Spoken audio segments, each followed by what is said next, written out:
आर्य चाणक्य हे एक महान विचारवंत, अर्थतज्ञ आणि कूटनीती तज्ञ होते. त्यांनी चाणक्य नीती नावाचा ग्रंथ लिहिला. आपल्या या ग्रंथामध्ये चाणक्य म्हणतात, माणसाला आपल्या आयुष्याचं योग्य व्यवस्थापन करता आलं पाहिजे, तरच तो आपल्या आयुष्यात यशस्वी होतो. जर तुम्हाला तुमच्या आयुष्याचं व्यवस्थापन करता आलं नाही तर तुमच्या वाट्याला नेहमीच दुःख येतात. चाणक्य पुढे असेही म्हणतात की जेव्हा आपण या समाजात जन्म घेतो तेव्हा आपण या समाजाचं काहीतरी देणं लागत असतो. त्याचं भान आपल्याला असलं पाहिजे. त्यामुळे आपण एखाद्या व्यक्तीला शक्य होईल तेवढी मदत केली पाहिजे. मात्र मदत करताना देखील तुम्हाला गरजू व्यक्ती ओळखता आला पाहिजे. जर तुम्हाला गरजू व्यक्ती ओळखता आला नाही आणि तुम्ही जर चुकीच्या व्यक्तीला मदत केली तर तुमची मोठी फसवणूक होते. आपण अशा व्यक्तीला मदत केली याचा तुम्हाला पश्चाताप होऊ शकतो.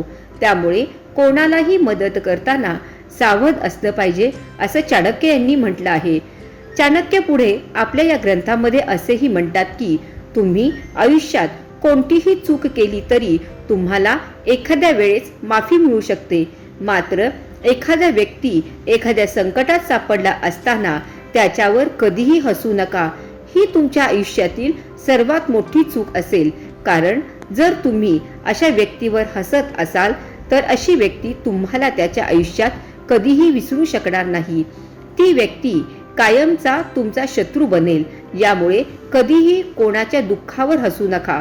लक्षात ठेवा, वेळ सगळ्यांवर येते. आज आनंदी असलेले उद्या दुःखी असतो, उद्या दुःखी असलेला परवा आनंदी असतो. त्यामुळे कोणावरही हसू नका असा सल्ला चाणक्य यांनी दिला आहे. पुढे चाणक्य म्हणतात, अजून एक महत्त्वाची गोष्ट म्हणजे तुम्ही तुमच्या आई वडिलांना कधीही विसरू नका. जर तुम्ही तुमच्या आई वडिलांना विसरलात तर ही तुमच्या आयुष्यातील एवढी मोठी चूक असेल की तुम्हाला पश्चाताप करायला देखील वेळ मिळणार नाही असं चाणक्य यांनी सांगितलं आहे. वरील माहिती उपलब्ध स्तोत्रावरून देण्यात आलेली आहे. याच्या तथ्यांबद्दल आम्ही कुठलाही दावा करीत नाही, तसेच अंधश्रद्धेला दुजोरा देत नाही.